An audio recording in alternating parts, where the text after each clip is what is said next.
Hello, welcome बच्चों। आप सभी का बहुत बहुत स्वागत है आपके अपने चैनल सानवी केमिस्ट्री क्लासेस में। आज हम लोग हेलो एल्केन का पार्ट सेकंड कवर करेंगे। एक पार्ट मैंने कंप्लीट कर दिया था। आप लोग चाहें तो अगर आप लोगों ने वीडियो नहीं देखा हो तो आप लोग प्लेलिस्ट में कक्षा 12 की केमिस्ट्री में जाकर के देख सकते हैं।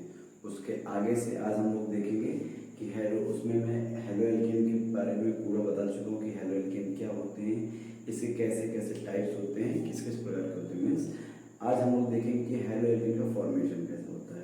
तो चलिए ज़्यादा टाइम नहीं लेते हुए स्टार्ट करते हैं। देखिए, सबसे पहले देखेंगे कि हम लोग एल्केन से हेलो एल्केन कैसे बना सकते हैं। ठीक है, तो हमारा पार्ट 1 क्या होगा, फर्स्ट पॉइंट क्या होगा, फ्रॉम एल्केन।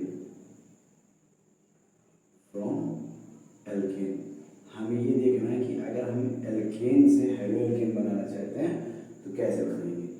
एल्केन होता क्या है, एल्केन का फॉर्मूला होता है CnH2n+2 और इसमें n क्या है, कोई इंटीजर वैल्यू होगी, जैसे 1 2 3 4 5। इसमें हम जो भी n की वैल्यू रख देंगे, इससे हमारे एल्केन का फॉर्मेशन हो जाएगा। ठीक है, अब देखिए एल्केन से हमें बनाना कैसे है। सपोज करिए हमने एक कार्बन का ले लिया मीथेन। अगर मीथेन से हमें हेलो एल्केन बनाना है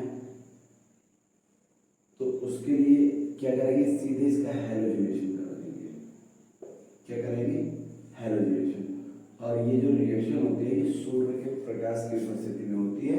इसे हम बोलते हैं फोटॉन या क्वांटा। होगा क्या, यहाँ से एक हाइड्रोजन एटम हमारा एक हाइड्रोजन एटम द्वारा रिप्लेस हो जाएगा। किस प्रकार, यहाँ पे बन जाएगा हमारा CH3Cl। अब यहाँ से हमारा क्या होगा, देखिए ये कुछ कार्बन में 4 हाइड्रोजन इस प्रकार लगे होंगे और यहाँ से 2 Cl होंगे। होगा कि ये वाला बॉन्ड ब्रेक होगा और यहाँ से हाइड्रोजन निकल जाएगा। ये हाइड्रोजन एक Cl को लेकर के HCl एलिमिनेट कर देगा और यहाँ से जब Cl हट जाएगा ये Cl लेकर के हाइड्रोजन इस Cl को लेके यहाँ पे हमारे बॉन्ड फॉर्मेशन हो जाएगा, बन जाएगा हमारा CH3Cl। इसे बोलते हैं हम लोग क्लोरोमीथेन। इस प्रकार हमारा क्या होगा, क्लोरोमीथेन का फॉर्मेशन होगा। और जब भी हम लोग कम कार्बन वाले एल्केन लेते हैं, उनका हैलोजिनेशन कराते हैं, तो यहाँ पे हमें हेलो एल्केन्स का मिश्रण प्राप्त होता है। अब क्या होता है, अगर एक्चुअली फिर से हम देखें स्टेप बाय स्टेप, तो यहाँ पे फिर से हमारा हैलोजिनेशन होता है। एक हाइड्रोजन हैलोजन एटम द्वारा फिर से रिप्लेस हो जाएगा और एक HCl निकल जाएगा। जैसे हमारा ये बन चुका है क्लोरोमीथेन, ये फिर से किससे रिएक्शन करेगा, Cl2 से। ये हाइड्रोजन इस Cl को लेकर के निकल जाएगा और ये वाला Cl यहाँ पे लग जाएगा। क्या बन जाएगा, CH2Cl2। फॉर्मेशन क्या हो जाएगा हमारा, CH2Cl2। इसी प्रकार फिर से हाइड्रोजनेशन होगा, फिर बनेगा CHCl3, फिर हाइड्रोजनेशन होगा, बनेगा CCl4।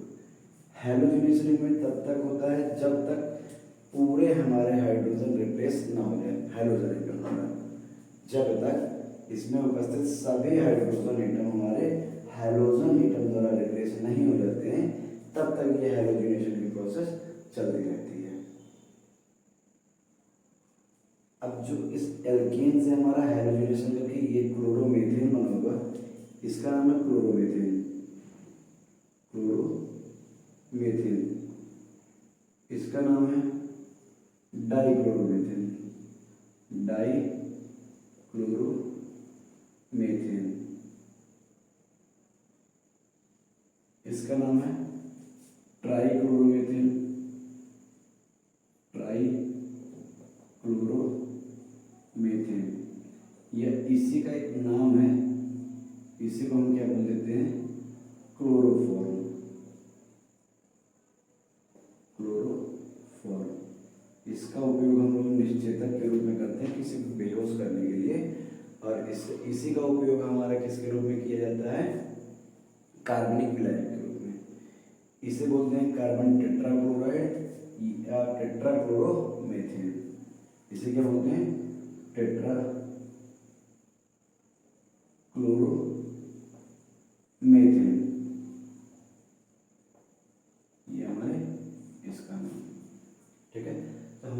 इस प्रकार कुछ जो हमारा एल्केन हमने शुरू में मीथेन लिया होगा, मीथेन की अगर हम किसी भी हाइड्रोजन से रिएक्शन कराते हैं, क्लोरीन ब्रोमीन नॉर्मली हम लोग यूज़ करते हैं, करा देंगे तो हमें इस प्रकार इन चारों का मिश्रण मिलेगा। हमारा ये बनेगा, इसी का कुछ पार्ट हमारा ये बना देगा डाइक्लोरोमीथेन, फिर इसका कुछ पार्ट ट्राइक्लोरोमीथेन बना देगा और इससे हमारा कुछ पार्ट हमारा टेट्राक्लोरोमीथेन बना देगा। इस प्रकार से एल्केन बना सकते हैं। अगर हम उच्च कार्बन वाले ले लें, अब देखिए यहाँ पे भी हाइड्रोजन अगर कम मात्रा में ले लें, अगर इसमें बहुत लेस अमाउंट ले लें, यहाँ पे इसमें हमें सिर्फ क्या बन जाता है, क्लोरोमीथेन बन जाता है। लेकिन अगर हम कम कार्बन का हाइड्रोजनेशन कराएंगे तो ये मिल जाएगा। अगर अधिक कार्बन के ले लें, सपोज करिए 3 कार्बन के ले लें, 1-2 कार्बन में तो हमारे इसी प्रकार बन जाएगा, ठीक है। अगर 2 कार्बन से हम ऊपर का ले लें, सपोज करिए हम 3 कार्बन का ले लें कोई कंपाउंड, एक एल्केन, और उसका हैलोजिनेशन करा दें, तो उससे क्या बनेगा। तो चलिए देखते हैं। अगर हम लोग कुछ दो कार्बन में भी हमारा ये बनेगा। अगर सपोज करिए हम 3 कार्बन का लेते हैं, सपोज करिए हम 3 कार्बन का लेते हैं, 3 कार्बन का हमारा ये होगा। अगर इसका हैलोजिनेशन कम मात्रा में हाइड्रोजन लेकर के हैलोजिनेशन करा दें, लेस अमाउंट है, तो हमारा क्या बनता है, यहाँ पे हमें इसके आइसोमर प्राप्त होने लगते हैं। जैसे हमारे ये क्या है, हमारा एल्केन है, एल्केन का हैलोजिनेशन कराएंगे तो हमें मिलेगा हैलो एल्केन। अगर कुछ इस प्रकार से हम ले लें, लेस अमाउंट में 2 कार्बन से अधिक कार्बन का एल्केन ले लेते हैं, तो हमें यहाँ पे आइसोमर प्राप्त होने लगते हैं। क्या होगा, यहाँ से हमारा CH3 बना देगा, CH3 है, यहाँ पे CH रहेगा, और यहाँ से एक हाइड्रोजन निकाल के Cl तो लगा देगा। यह हमारा क्या बन गया, 1-क्लोरोप्रोपेन। इसके साथ साथ हमारा क्या बना देगा, 2-क्लोरोप्रोपेन बना देगा। यहाँ पे CH2 होगा ना, यहाँ पे CH2 होगा। अब यहाँ पे CH बचेगा और यहाँ पे एक Cl लग जाएगा, और यहाँ पे हमारा CH3 रहेगा।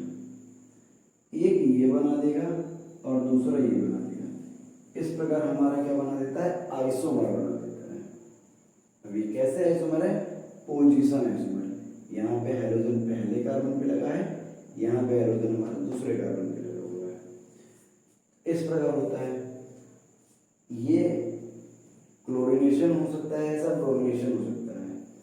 लेकिन अगर यहाँ पे हम क्या करें, फ्लोरिनेशन करें, सपोज करिए अगर हमें फ्लोरिनेशन करना है, मतलब कि फ्लोरीन से विक्रिया करानी है, तो क्या होगा, तो फिर यहाँ पे हमें कोई डायरेक्ट इसमें नहीं होता है। अगर हमें सपोज करिए फ्लोरो एल्केन बनाना है, तो फ्लोरो एल्केन बनाने के लिए हमें मर्क्यूरस क्लोराइड का यूज करना पड़ता है, सॉरी मर्क्यूरस फ्लोराइड का यूज करना पड़ता है। ये हमारा एक्सचेंज ऑफ हाइड्रोजन होता है। जैसे हमने क्या ले लिया, CH3 F ले लिया, F2 ले लिया, CH3 F ले लिया। अब इसका अगर आपको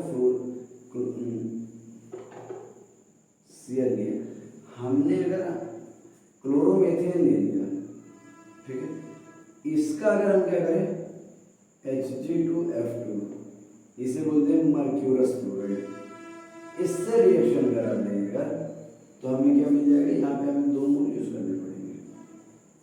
क्या बन जाएगा, यहाँ से हमारा 2CH3F2 बन जाएगा। F एक ही वैलेंसी हुई ना, 3 हाइड्रोजन लगे, 1 फ्लोरीन, यहाँ पे 2 बन जाएगा, 2 फ्लोरीन बनेंगे।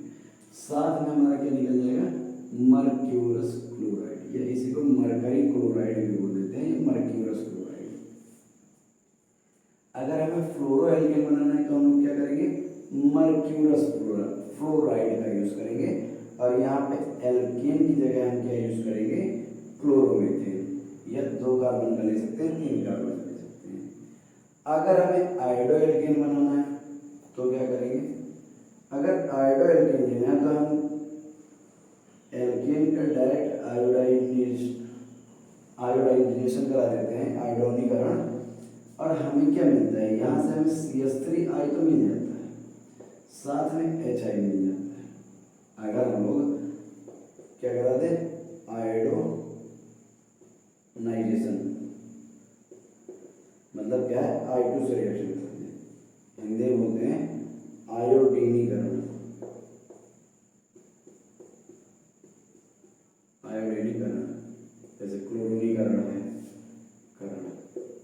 या फ्लोरीनीकरण है, इस तरह। अगर I2 से रिएक्शन करा देते तो हमारे ये बन जाता है, लेकिन जो ये HI बनता है ये एक प्रबल अपचायक होता है, इसका फिर से अपचयन करा के हमें ये देता है, ठीक है। तो इसको रोकने के लिए हम लोग क्या करते हैं, इस HI में हम लोग क्या मिला देते हैं, या तो HNO3 नाइट्रिक अम्ल मिला देते हैं, या तो आयोडोनिक अम्ल मतलब HiO3, इनमें से कुछ भी मिला सकते हैं। तो हमारा क्या होता है, इसका हमारे यहाँ पे ऑक्सीकरण हो जाता है और यहाँ से I2 प्राप्त हो जाती है। क्या प्राप्त हो जाती है, I2, और साथ में निकल जाता है नाइट्रिक ऑक्साइड और H2। अब इसे हम क्या करेंगे, बैलेंस कर लेंगे। यहाँ पे कितने ऑक्सीजन है, 3 और 2 हाइड्रोजन है। तो यहाँ पे अगर हम 2 लगाते हैं तो 2, 3 ऑक्सीजन हो गए, 2 हाइड्रोजन हो गए, यहाँ पे भी हमें 2 लगाना पड़ेगा, I2 है ना। अब यहाँ पे देखिए कितने हो गए, इसे बैलेंस कैसे करेंगे, 4 लगाइए, यहाँ पे 2I2 हो गए, 4 5 हाइड्रोजन हो गए, यहाँ पे भी आप 2 लगा दीजिए, 2 नाइट्रोजन हो गए, 2 हो गए, ऑक्सीजन आयोडीन हमारे 4 हो गई, ठीक है। उसके बाद देखिए नाइट्रोजन 2 हो गए, नाइट्रोजन 2 हो गए, अब ऑक्सीजन गई, ऑक्सीजन 6 है यहाँ पे, ठीक है। यहाँ पे 6 तो 2 ही हो गए, 4 ही हो गए। हाइड्रोजन देखिए 4 2 6, यहाँ पे कितने 8 है। अभी हमारे क्या है, हाइड्रोजन बैलेंस है, हाइड्रोजन बैलेंस या तो इतना आप लोग अपने आप कर सकते हैं, ये ऑर्गेनिक केमिस्ट्री बैलेंस करना कोई इतना जरूरी नहीं होता है, इतना कंपलसरी भी नहीं होता है। हम अगर यहाँ पे 2 ले लें, क्या करेंगे, यहाँ पे 3 ऑक्सीजन है तो सपोज करिए हम 2H2 निकालते हैं, ऑक्सीजन बैलेंस हो गया, यहाँ पे हम 2 कर दें, हाइड्रोजन भी हो गया 2 1 3, अगर 2 कर दें 3 दूनी 6 हो गए, 2 4 6, यहाँ पे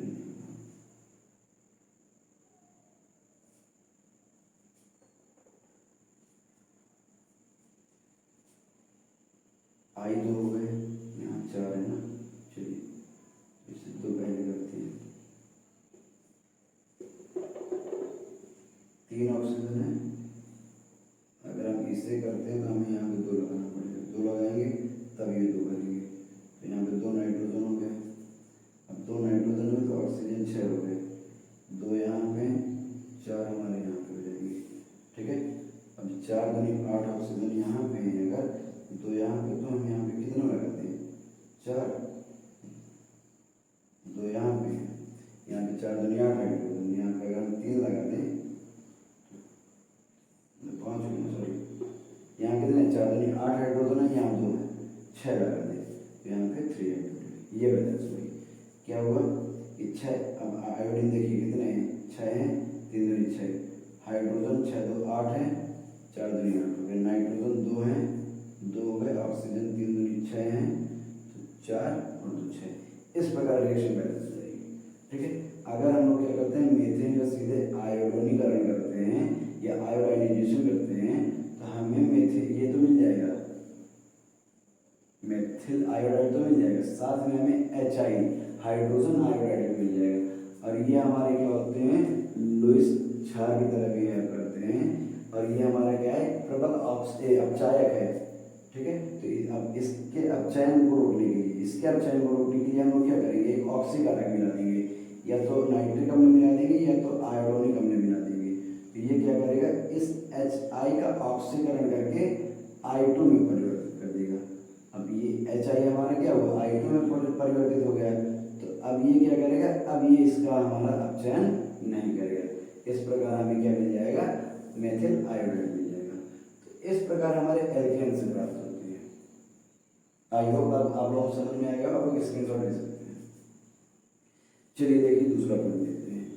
अगर हमें एल्कीन से प्राप्त करना हो तो हम क्या करेंगे, सपोज करिए कि हमें हेलो एल्केन तो बनाना है लेकिन एल्कीन से बनाना है, तो अगर हमें एल्कीन, सेकंड पॉइंट है हमारा एल्कीन। अगर हमें एल्कीन से कोई हेलो एल्कीन बनाना है तो हम क्या करेंगे, देखिए एल्कीन का मतलब क्या होता है, इसका हमारा जनरल फॉर्मूला क्या होता है, CnH2n। ठीक है, यहां से हम क्या कर सकते हैं, इस फॉर्मूले से कोई भी एल्कीन बना सकते हैं। एल्कीन में n की वैल्यू मिनिमम 2 होती है,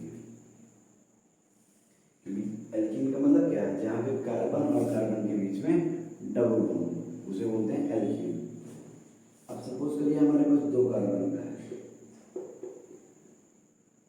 इसका हेलोजिनेशन करा दें तो क्या होगा, यहाँ पे हेलोजिनेशन नहीं करते। अगर हेलोजिनेशन कराएंगे तो हमारा, अगर इसका हेलोजिनेशन कराएंगे, चलिए इसका भी अगर हम हेलोजिनेशन करा देंगे तो हमें क्या मिलेगा, डाई हेलोजन मिल जाएगा।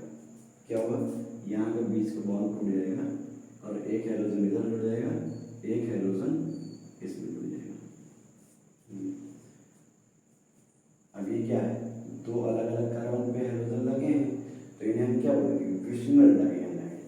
इन्हें हम क्या बोलेंगे, विसिनल डाई हैलाइड। अगर हम एल्कीन का किसी हाइड्रोजन हैलाइड जैसे HCl है, HBr है, इन सब से रिएक्शन कराते हैं तो क्या होगा, यहाँ पे ये एडिशन रिएक्शन देते हैं। एडिशन रिएक्शन का मतलब क्या है कि ये जो मॉलिक्यूल है हमारा, इस रिएक्टेंट में पूरी तरह से जुड़ जाएगा। अब होगा क्या, ये जो डबल बॉन्ड है, एक बॉन्ड यहाँ पे ब्रेक हो जाएगा। होगा क्या, जो हमारी CH2 और CH2 के बीच में डबल बॉन्ड है, ये एक बॉन्ड ब्रेक हो जाएगा। अब ये एक बॉन्ड से ब्रेक होगा तो एक इस कार्बन का और एक इस कार्बन का, इनके एक एक हमारे क्या होंगे, इलेक्ट्रॉन फ्री होंगे, और यहाँ पे HCl का बॉन्ड टूट जाएगा। तो एक साइड हमारा क्या जुड़ जाएगा, हाइड्रोजन जुड़ जाएगा, और एक साइड हेलोजन जुड़ जाएगा। इस प्रकार यहाँ पे CH3 का फॉर्मेशन हो जाएगा, CH3, इसी को हम क्या बोल सकते हैं, CH3 CH2 Cl। ये हो गया हमारा क्लोरोएथेन। अगर हम 2 कार्बन का ले रहे हैं, अगर 2 कार्बन से ज्यादा का ले रहे हैं, या जिसे हम बोलते हैं अनसिमेट्रिकल बोलते हैं। अब अनसिमेट्रिकल का मतलब क्या है, अनसिमेट्रिकल का मतलब है हमारा कि ये जो दोनों डबल बॉन्ड है, इसके दोनों साइड, अभी हमारे दोनों साइड क्या है, सेम लगे हैं, इधर भी CH2 लगा है और इधर भी CH2 लगा है, तो इसे हम बोल देते हैं सिमेट्रिकल फॉर्म। इसे बोलते हैं सिमेट्रिकल फॉर्म। और अगर दोनों साइड के ग्रुप अलग अलग हो जाए, सपोज करिए हम ले लें CH2 CH3 CH double bond CH2, अगर ये ले लें और इसका फिर से हम क्या करा दें, इसी से रिएक्शन करा दें। अब क्या होगा, अब यहाँ पे देखिए, इस डबल बॉन्ड की इस साइड तो CH2 है, लेकिन इस साइड हमारा क्या है, CH CH3। इसे बोलते हैं हम अनसिमेट्रिकल फॉर्म, अनसिमेट्रिकल। ये कौन सी फॉर्म है, अनसिमेट्रिकल। इसमें अब जो ये एडिशन होगा इसका हाइड्रोजन हैलाइड का, तो मार्कोनिक ऑफ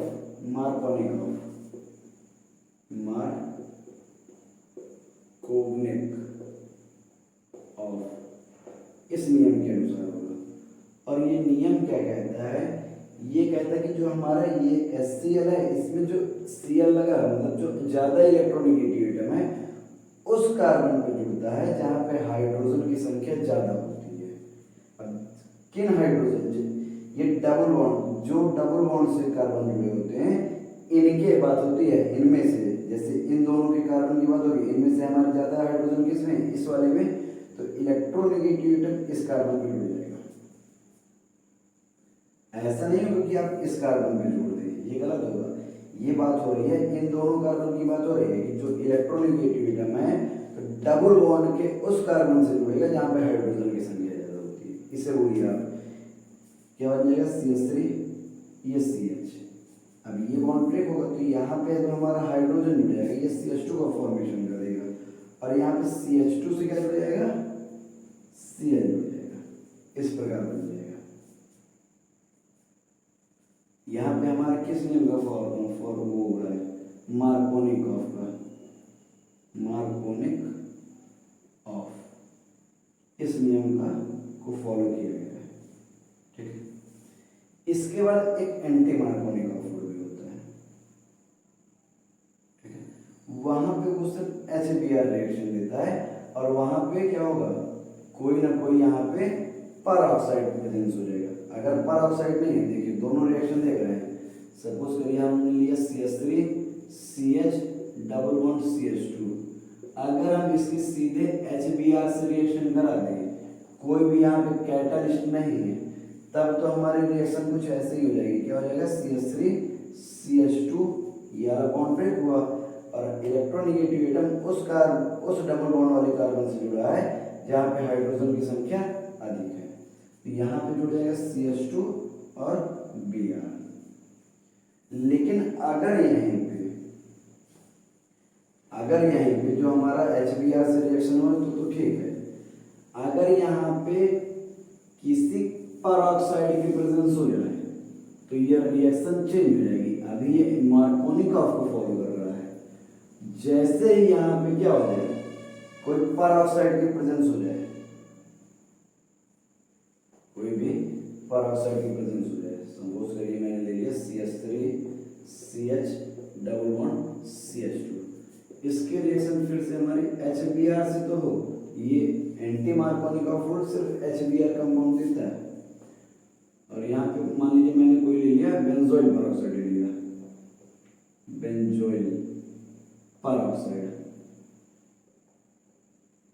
सपोज करिए ये कैटालिस्ट ले लिया हमने, तो अब क्या होगा, अब इलेक्ट्रोनेगेटिव एटम, अब यहाँ पे एंटी मार्कोनिकॉफ लगेगा, एंटी मार्कोनिकॉफ।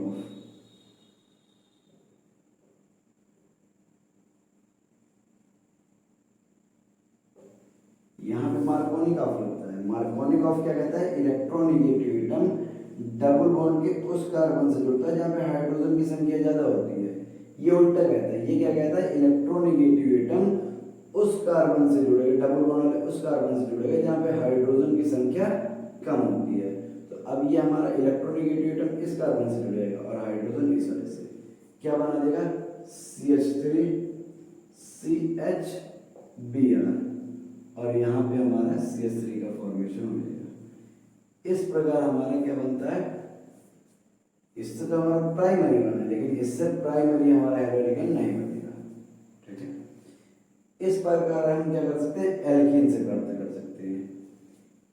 इसके बाद तीसरा पॉइंट देखते हैं, इसको नोट कर लीजिए। तीसरा पॉइंट क्या है, सपोज करिए हमें किसी भी एल्कोहल से बनाना है।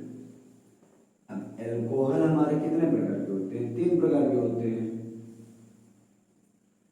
एल्कोहल हमारे 3 प्रकार के होते हैं। ठीक है, देखिए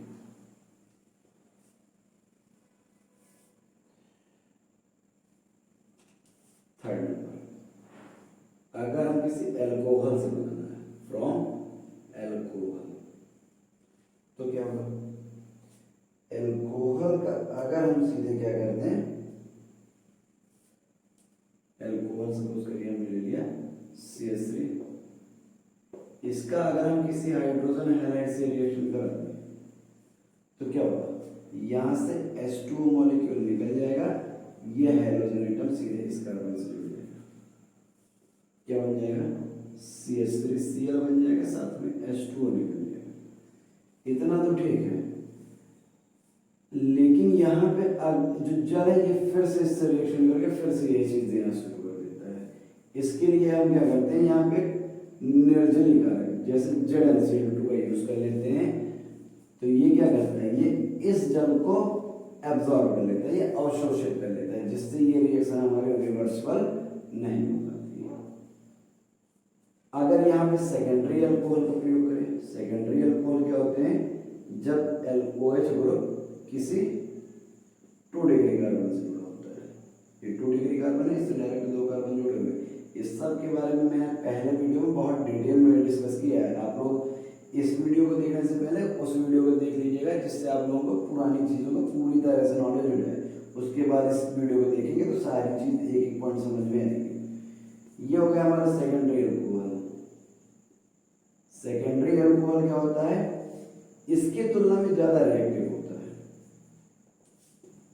यहाँ पे ZnCl2 का प्रयोग कर लीजिए और क्या होगा, फिर वैसे रिएक्शन हो जाएगी, बन जाएगा हमारा CH3। यहाँ पे CH है और यहाँ का अगर OH इस हाइड्रोजन के साथ निकला है तो Cl जो लगेगा इसी कार्बन में जुड़ेगा और CH3 का फॉर्मेशन हो जाएगा, साथ में H2 निकल जाएगा और इस H2 को ZnCl2 एब्जॉर्ब कर लेगा। अगर हम यहाँ पे टर्शरी अल्कोहल यूज करें, अगर हम यहाँ पे टर्शरी अल्कोहल का मतलब OH ग्रुप उस कार्बन से लगा होगा जो 3 डिग्री होगा। 3 डिग्री का मतलब क्या है कि ये कार्बन हमारा 3 कार्बन से डायरेक्ट जुड़ा हुआ है, जैसे इससे भी जुड़ा है, इससे भी जुड़ा है, इससे भी जुड़ा है। अगर अब हम यहाँ पे HCl का यूज करते हैं तो यहाँ पे ये इतनी ज़्यादा रिएक्टिव होता है कि ये रिवर्सिबल रिएक्शन नहीं देता। यहाँ पे हमें ZnCl2 की आवश्यकता नहीं पड़ती है, बिना ZnCl2 के भी हमारा क्या करता है, कंपाउंड का फॉर्मेशन कर देता है। अब यहाँ पे ये हमारा क्या बनेगा, टर्सरी हाइड्रोजन का भी फॉर्मेशन करेगा। यहाँ पे अगर इनकी क्रियाशीलता देखी जाए तो सबसे ज़्यादा 3 डिग्री होगा अल्कोहल, फिर 2 डिग्री होगा, फिर 1 डिग्री होगा। मतलब क्या है कि सबसे जल्दी 3 डिग्री अल्कोहल कंपाउंड बना देगा, फिर 2 डिग्री, फिर 1 डिग्री। और 3 डिग्री में हमें किसी भी प्रकार के निर्जलीकरण कारक की आवश्यकता नहीं होती है, क्योंकि ये इतनी ज़्यादा रिएक्टिव होता है कि तुरंत ये कंपाउंड बना देता है और रिवर्सिबल रिएक्शन को नहीं देता है। इसका स्क्रीनशॉट ले लीजिए, समझ में आ रहा है ना। यहाँ पे क्या होगा, यहाँ से ये OH इस H के साथ निकल गया और ये Cl इस कार्बन से जुड़ गया। इसी प्रकार इसमें हुआ, ये OH इस कार्बन हाइड्रोजन के साथ निकल गया और ये Cl इस कार्बन से डायरेक्टली जुड़ गया। 3 डिग्री हमें हैंडल कर दिया। ये 1 डिग्री है, ये 2 डिग्री है और ये 3 डिग्री। इसके बाद हाँ, और इसी को हम लोग क्या बोलते हैं, इसी रिएक्शन को हम बोलते हैं groups reaction, GROUPS, groups reaction. और ये एग्जाम के लिए बहुत इंपॉर्टेंट है, इसी नाम से पूछी जाती है। इसमें आपको हेडिंग डाल दीजिएगा या काले पेन से नोट कर दीजिएगा, इसी को हम बोलते हैं ग्रुप्स रिएक्शन। अगले पॉइंट में चलते हैं। अगला पॉइंट है हमारा, अब हम लोग बनाएंगे इसको किसी भी एल्कोहल के थ्रू ही बनाएंगे, लेकिन रिएक्शन किससे कराएंगे साथ में हम, चलिए चाहे तो उसी का पार्ट बोल सकते हैं कि थर्ड का ही पार्ट है हमारा, एल्कोहल चल रहा था ना, एल्कोहल से बनाएंगे। सपोज करिए हमने ले लिया CH3OH, इसके रिएक्शन अगर हम क्या करें PCl5 से कराते हैं, या इसी के रिएक्शन PCl3 से कराते हैं, या इसी के रिएक्शन हम SOCl2 से कराते हैं।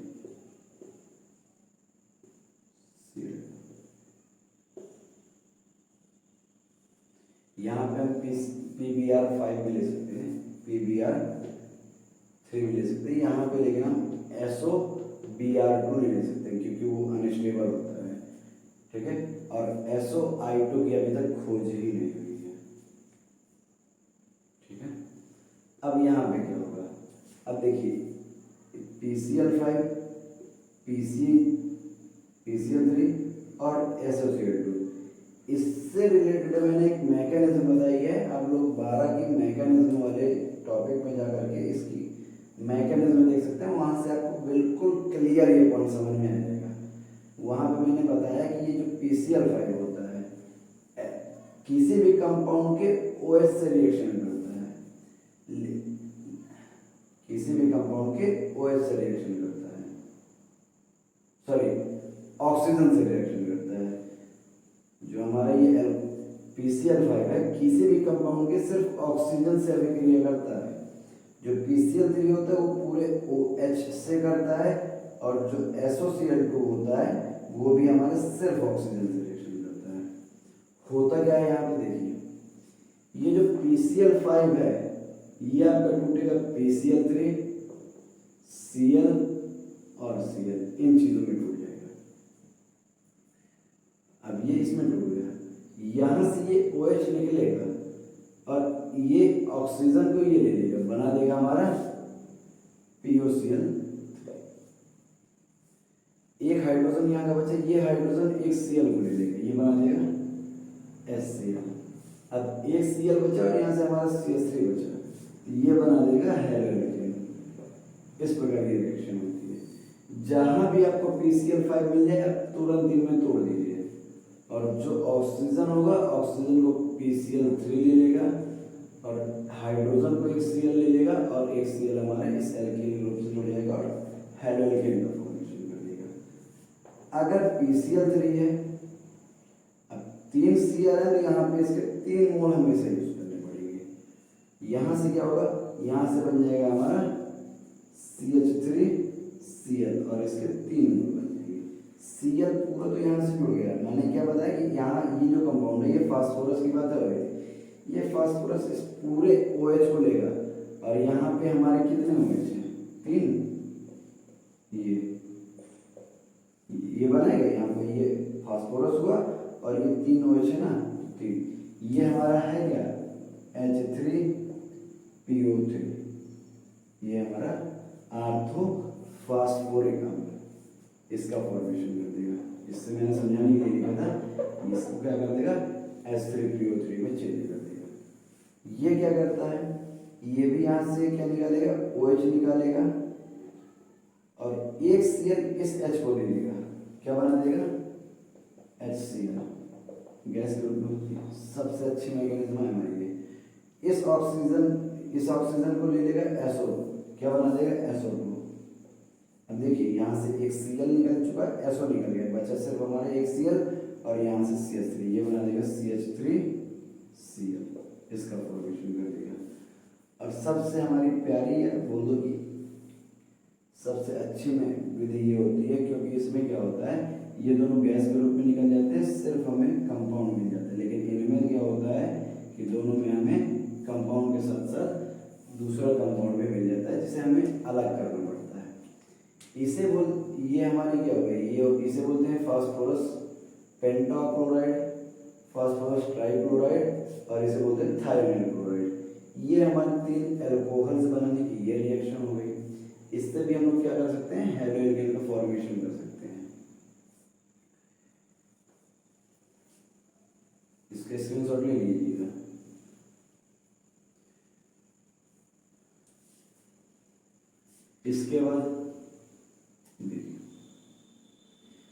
इसके बाद एक हमारा हैलोजन एक्सचेंज भी होता है, जिसे हम 2 नाम से बोल देते हैं। एक होती है फिंकेल्स्टीन और एक होती है हमारी श्वार्ट्ज रिएक्शन। इन दोनों को हम क्या करेंगे, एक होती है फिंकेल्स्टीन, 4th पॉइंट फिंकेल्स्टीन होगा, फिंकेल्स्टीन, और एक होगा श्वार्ट्ज रिएक्शन, और एक होगा छठवां होता है हमारा from silver salt of carboxylic acid, silver salt of carboxylic acid. In topic को हम क्लियर करेंगे नेक्स्ट वीडियो में। तो इन सब के बारे में जानने के लिए अगले वीडियो में बने रहिएगा। आई होप ये वीडियो आप लोगों को पसंद आया होगा। अगर वीडियो पसंद आया तो वीडियो को लाइक करिए, शेयर करिए। Thank you, have a nice day.